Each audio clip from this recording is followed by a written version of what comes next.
Welcome to Fresh Off the Set. I'm Carrie Hawker-Diaz. And I'm Brooke Mangum. Thank you so much for joining us today. Now, we're talking about online dating. Okay, so I never had to do online Me dating. neither. Did you? Okay. I was so glad. I feel like it seems so difficult to navigate and everybody's just one swipe away. It can be difficult. I know it works because we have a lot of couple friends that's how they met, is online dating. So you definitely, it makes it easier, I think, in some ways where you can meet people. But man, dating, I think about my 20s, it was rough. Oh, yeah. Well, and it's just such a different world now. Like, because, back in my day when we were dating, like, it was like the weirdos were online. When everything was in black and white and the dinosaurs roamed the earth. Exactly. Like, it was like the only people that were doing online dating were kind of like different. But now it's everybody they're only meeting online. Like, you don't meet people through friends anymore at the grocery store or old school. It's online. Well, and like when we dated back in the day, did you ever think to do a background check on somebody? I should have. The people I was dating, like, unfortunately, I had to discover they were dirtbags in real time. Well, that wasted your time. See, with Tammi Pickle's company, she'll just do background checks for you. But anyway, I talked with Tammi, and she's a dating expert. She talks about like online dating, the good, the bad, all the things between like ghosting, weird people like we mentioned, which you're going to get whether you're online dating or not. It's the world. There's weird people. And wouldn't you like to know that they're not the right one before you get in too deep? And that's what she's going to be helping us with today. Yeah, let's do it. Should we just give a listen? Let's go. Okay. If you've ever found yourself navigating the wild world of online dating, you know it's not always as easy as it seems between ghosting, shady characters, and the overwhelming number of options at your fingertips. It can be really tough to know who to trust or how to make the right connection. Tammi Pickle with Elite Connections is back to give us her expert tips as a matchmaker. Great to talk with you, Tammi. Yes, thank you for having me on. Excited to talk with you. Of course, I'm so excited. The crazy world of dating. It's so wild. I have to say, I am no longer dating, but like back in the day, I was not good at it. Good but for you. Yes, it started like I didn't ever have to do any of the apps or anything, but I know they work, and we'll dive into those in a little bit. But let's start with ghosting. That definitely was a thing in my 20s. I don't think we were calling it that yet, but ghosting seems to be a common issue in dating today. Why do you think people ghost, and how can someone deal with it when it happens to them? And if we haven't talked about, like, if they're like, what is ghosting? Maybe we quickly talk about what it is. Yeah, I think someone that just kind of drops off the face of the earth. Yep. I think it's easier for people to avoid hard conversations by just not responding. And in the beginning, when you want a first date or a second date and they're just not feeling it, I feel like people just have an easier time just not responding if somebody's like reaching out because they're not interested. So you can kind of take a cue that, like, okay, if somebody's not responding, they're probably not interested. And sometimes it's easier to do that. I know I've done it myself. Because, you feel bad, like, oh, I wasn't feeling it, or you're a nice person, but I don't want to go on a second date. Sometimes those are hard conversations to have. So I think people just kind of avoid and then just hope somebody gets the idea. But then, I think it's more complicated and a little disrespectful when someone, you've been dating like for a little while and then you just stop hearing from them. That's the rude part. I think you need to communicate. You need to like grow up, have some balls, and just let somebody know, that you're going in a different direction. You don't feel it. You're, wanting to end things, whatever it is. You need to be honest because you wouldn't want that done to you. So just like be respectful of people and their emotions. And I think sometimes if it's like you're dating somebody and you're maybe exclusive and spending a lot of time with that person, just give them a bit of respect to have a conversation or at least just a text, At least just a text is so true. And you mentioned, like, especially if you're a long-term relationship, how do you think ghosting impacts, like when we're talking about our emotional health and our emotional well-being, how can that impact a person's mental health, especially, when you're really invested in a potential connection? Yeah, I think it's really hard because your mind wanders and what happened? What did I do? What went wrong? You're just thinking of all the what ifs or, what happened? Are they okay? I mean, it has happened to me and I'm like, what the heck? And you're just, thinking in a million different directions of what happened or did I do something wrong? And, I think it just like there's a bit of closure if you at least can have like a little dialogue about like it ending and maybe why, or at least closure that it's done versus just never hearing from someone. I just think it's so rude. And I think, I don't think anybody would want to be treated like that. So I think we just have to think about other people and, treating people with kindness and respect and the way you would want to be treated. And give them that, like maybe it's too hard to have a face-to-face or even a phone chat, but like maybe just letting somebody know over text. I'm not feeling it. We're two different worlds. I just don't, feel like it's going anywhere, whatever it may be. But just like laying it out on the table. So you're not just totally fall off the face of the earth and just never say a word. I would just feel horrible doing that to someone, but it happens all the time. It does. It totally does. Yeah, absolutely. And especially I think when we go into dating, we're it's on our mind, okay, if this doesn't work out, how do I end this correctly? Or is someone going to ghost me? And when you go on, okay, let's talk about first dates. So it can be totally intimidating, and spending a lot of money it's not always necessary to make that great connection. What are your thoughts on low-cost first date ideas like coffee, hikes, or virtual meetings before going out in person, that maybe mini date? Right. I mean, I think a lot of first dates, you kind of know right off the bat if you're interested or not interested, and you also should probably get to know them better. But usually I think right off the bat, if you are attracted, if there's chemistry, if there's something in common, you can chat and talk about things and, kind of on the same wavelength. So I think a short little date, I always hate wasting my weekends on a first date because I'm like, oh my God, I'd rather be with my friends or my kids or whatever. Totally. And this bad first long dinner date that you're like, oh my God, I want to get out of this. So I think short dates for the first date are good. I think coffee date, juice date, even a weekday appetizer drink date. So there's something short where you can just get in and get out and of course be like each other, then have a better second date. I don't know if a hike or a walk on a first date. I don't know. That seems a little dangerous. I don't know. Yeah, I'm not as into that. I'm like, okay, you want to just sit down for a cup of coffee or, a juice or something.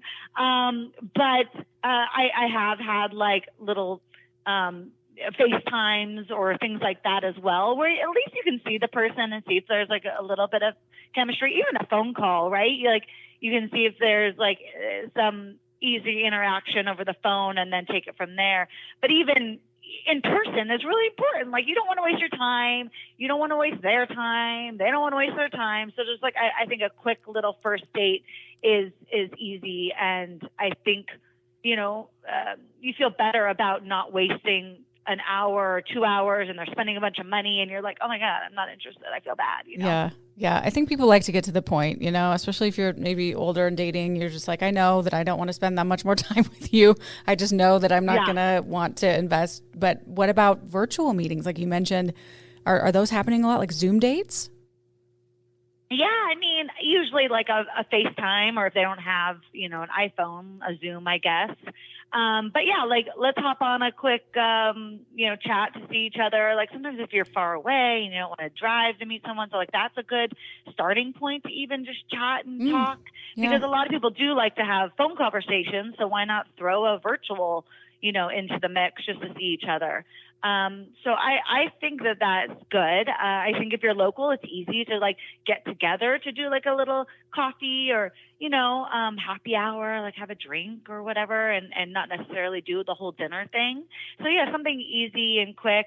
If you're farther away from each other, I am hearing a lot of, virtual first phone calls or meetings that way. And then if you like each other, then you sit down and get together. Very cool. Lots of options these days. Okay. If we go into maybe the red flag area, there are now groups where people share experiences about bad dates, warning others of red flags. Have you ever encountered situations where you wished you could share information about a bad date to help others?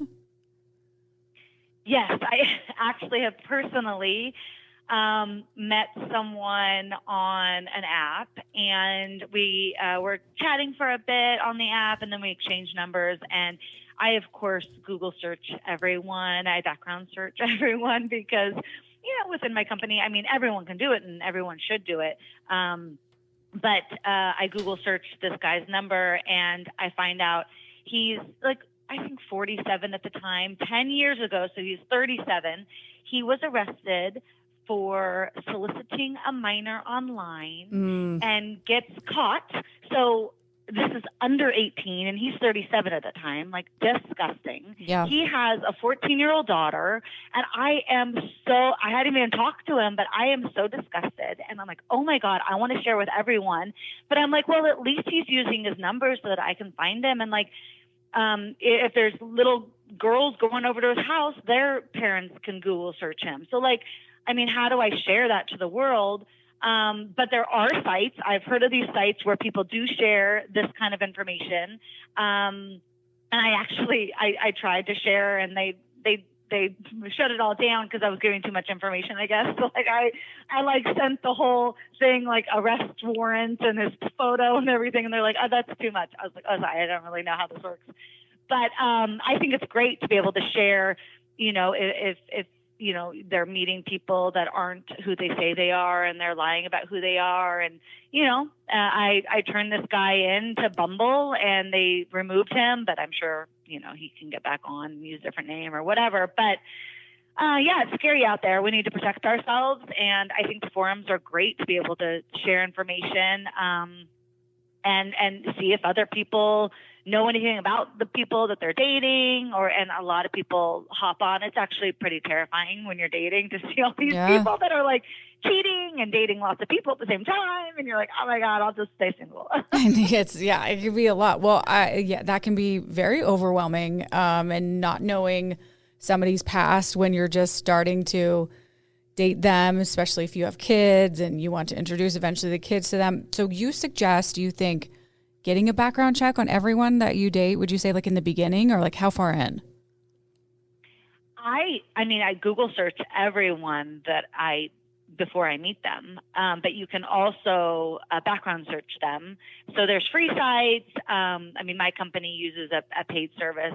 It's like $10 a month or whatever, but there are free sites where you can look up, there's criminal history you can look up and that kind of thing, and just make sure they're not married, those types of things. But TruthFinder's a good one, and it'll kind of show you criminal background, and if they're married, where they live and area and that kind of thing. All you need is the age, location that they live in, and first and last name. So you might not have all that information, but when you get it, then you definitely, look into them. But Google searching can actually find a lot nowadays, court records and arrest records and things like that. Good old Google. Definitely good old Google. Better safe than sorry. I like that. So just do a little research before. Okay. And we talked a little bit about like sometimes it can be overwhelming with dating with the apps. Let's get into the apps and potential matches. Do you think people are becoming like too quick to move on because they're feeling that there's always someone better just to swipe away? Like they're too quick to move on? Definitely. I think that they think that there's so many options out there that another better person will come up, within their apps, and so they continue to, not give somebody a fair shot because they're maybe chatting with someone, or they're excited about someone they swiped on, or they're still on the apps and they're still swiping, they're still chatting even when they're meeting people. So I don't think people give people the opportunity because there's so many options at your fingertips. I know I personally have done it as well. Like, oh, I'm chatting with somebody, but then, somebody else I just swiped on, I'm even more excited about. So then I stop talking to that one, and I'm like, oh, well, and then that one falls through, and they're like, oh, shoot, I ruined it with the last one. I know it happens all the time because there's so many options, and, you're chatting and dating is a process, and you're just like chatting and getting to know someone. So you're not like fully invested in anyone right in the beginning. But I think there's people are on multiple sites at the same time. And I don't know how you juggle all of it. But I know, at least on these forums, they're like, oh yeah, 3-4 women will all pop up at the same time. Oh yeah, we're all chatting with that person at the same time. Or we're all meeting this person at the same time. So, I mean, people are out there and they're dating multiple people. So you gotta be careful about that as well. Make sure if you're dating someone and, you want to be exclusive, you need to have those conversations and be open and honest. And I guess not everybody is open and honest about what they're doing. But, make sure that you try to have those conversations. Are you still dating? Are you on the apps? Or, are we exclusive? Or are we supposed to be dating other people?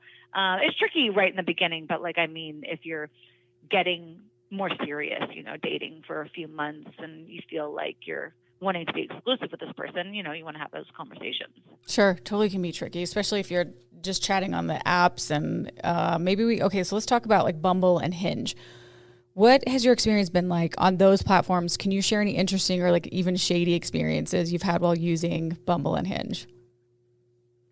I think a lot of people just they lie about their ages, they lie about their pictures, and it's like every time I go out with someone, I'm like, oh my God, you look so much younger on You don't your even photos. recognize them. I know, it's really bad. And like sometimes you'll be like, oh, are you 47? And they're like, oh yeah, I'm actually 57. You're like, what? Like, I just don't understand how, because I am a super honest, upfront person, and like 10 years, like what is happening? It happens all the time, and so it's tricky out there. Yeah. I also am in this business, and that's why we check IDs and vet and screen. So like, I want to be super careful about these things too, but sometimes, Googling, you can't find the person, you can't find their age. And so it is tricky. You think people are being honest and trustworthy. But really you can say anything you want to say out there. Mm-hmm. I think, Hinge is good. They give like a bit of information about like what they're looking for, which is nice, because sometimes people are like, I'm just looking to mess around, or, oh, I am looking for something serious. I want monogamy, or I don't want monogamy. And so I think if people are honest on those types of things, that's helpful, because then you're not choosing people that don't align with what you're looking for. There's some, people like, they're like, oh, I'm in a relationship and we're looking to, have a third. Like, you're like, oh my God, what is happening? But at least they're being honest about it. Yeah. But I do know a lot of people that have met that way. So I'm not totally bashing it, but it's a lot of work. It's a lot of, a lot of frogs.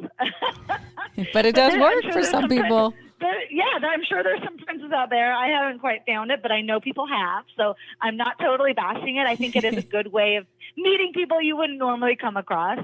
Because I personally, don't date my clients like that are in my company. So, and I'm a single mom too. So how do I meet people? Like all my friends are with someone, and, so it is a nice way to like chat with people and meet people. And I think not everybody is like super serious about settling down, but then you'll come across somebody that maybe, is, and I know people have had success. So, yeah, I think it's a good way to meet people, and we're all busy. If you're like kind of, parents, then and you're working, and how are you meeting people? It's a bit tricky. Yeah. Yeah.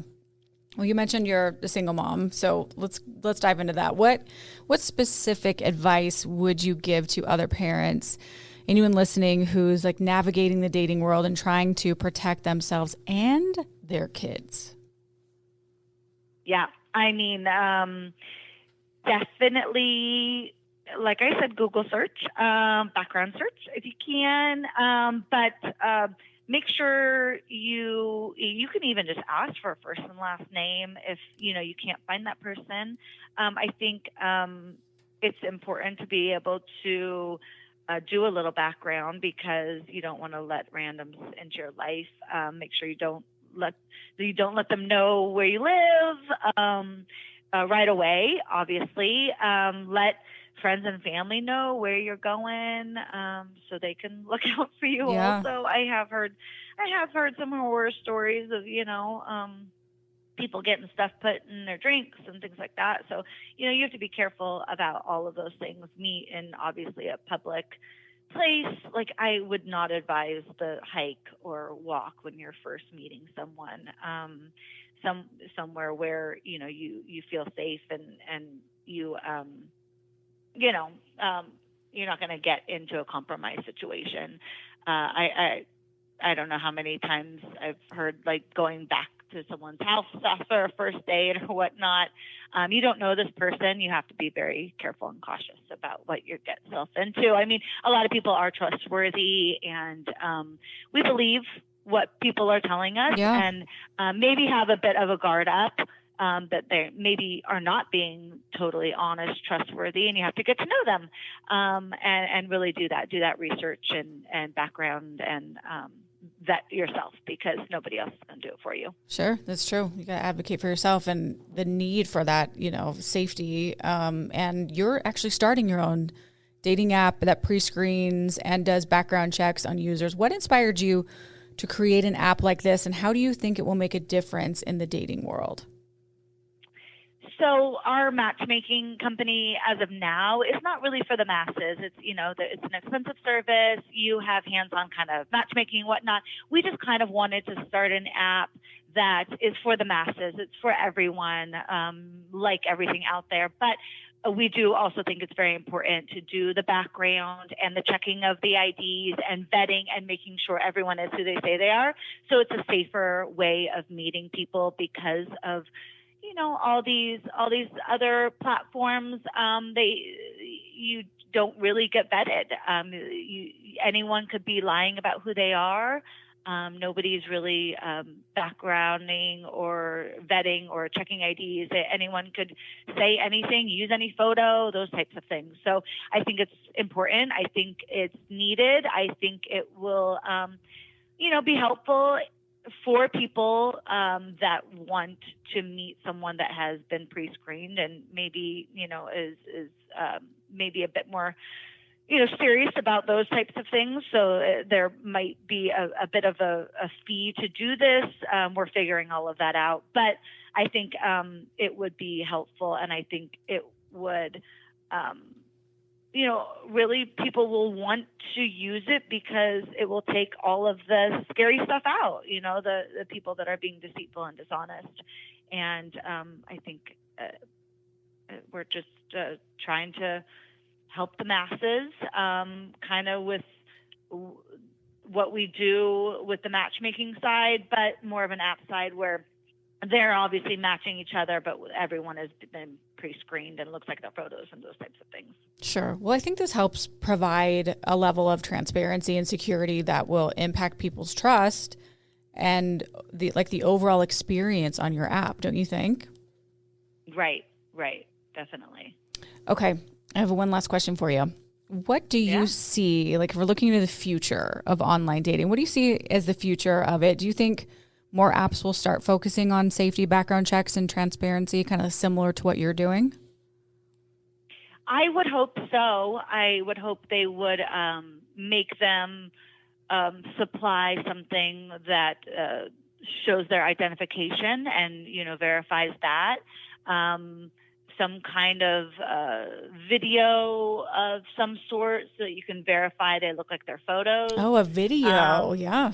Okay. Yeah. I mean, not even that you have to show on your profile, but like the company would screen or something. Yeah. I think that's kind of where we're going, that route. And I think that's important. I think if you got some kind of verification, if each person got verified, that kind of thing. But as a whole app, I think that's important to vet. I think it's scary world out there. I think, people can be anyone they want to be and lie about who they are. Yeah. And there's so many bots and people trying to scam and get money out of people, and they're not even, really on the site for dating. There's so many scammers and things out there that I think that would, be helpful to weed out those people that are not really in it for the right reasons as well. If you're vetting and making sure they are who they say they are, it would take more work and effort to join. So it would weed out some of those people that are not being, authentic. Sure. Just be safe. It can be fun. It can work. It can be amazing, but let's be safe. let's 100%. Protect ourselves. And if we have kids, the same, protect everyone. Okay, Tammi, is there anything else that you want to toss out there as we wrap up? Just remind people about dating or anything else you wanted to say that we didn't get to?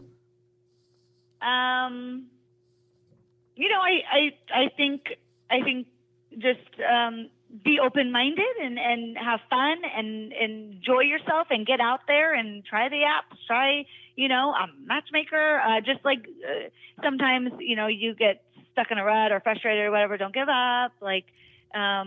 But also enjoy your life and enjoy your friends and family. And, we have this one short life to live. But yes, be careful and cautious about who you're letting into your life. And, yeah.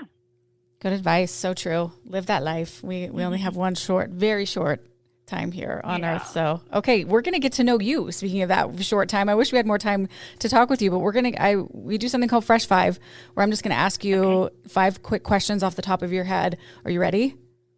Yes, I'm ready. Okay. Number 1, movie or book? Movie. Love it. Spring or fall? Spring. Baseball. My boys are big baseball boys. Love spring. There you go. Mountains or ocean? Oh gosh, I love the snowboard, but I really love the warm and the water and the swimming. So I'm gonna go ocean. Perfect. Iced coffee or hot tea? Ooh, I like hot, so I'm gonna go with tea. I like hot coffee, but I'm gonna go with tea. Hot tea, yum, yum. Okay, scary movie or comedy? Scary all day, every day. I love scary. I love horrors. I know. I hate to watch them alone, but I just love them. It's so fun, like in the theater too, with your popcorn, your scary movie. It's the best time. I know. It's like the thrill of it, Yeah. It's like makes my heart beat. I love it. So fun. Good date too, going to the movies and watching a scary movie. I love that too. Okay. Well, Tammi, it's been so fun chatting with you. If we want to follow you or get more information or, find out where you are, where can we go? What's the best place? Yeah, my company website's eliteconnections.com, and I'm Tammi Pickle, and we're on Instagram and Facebook and all of that, Elite Connections or Tammi Pickle. Thank you for having me on. Amazing, Tammi. Great to talk to you. Thank you for being here. We appreciate you. Thank you. Thank you. Thank you so much. Have a great day. And thank you for listening to another episode of Fresh Off the Set. Please rate, review, and subscribe, and we will see you next week. Congrats, you made it to the end. If you want to continue to freshen up your day, you can watch us on Fresh Living every weekday on CBS Channel 2 in Utah at 1 o'clock. You can also watch us on our YouTube channel, KUTV Fresh Living, and follow us on social media. We will see you next week.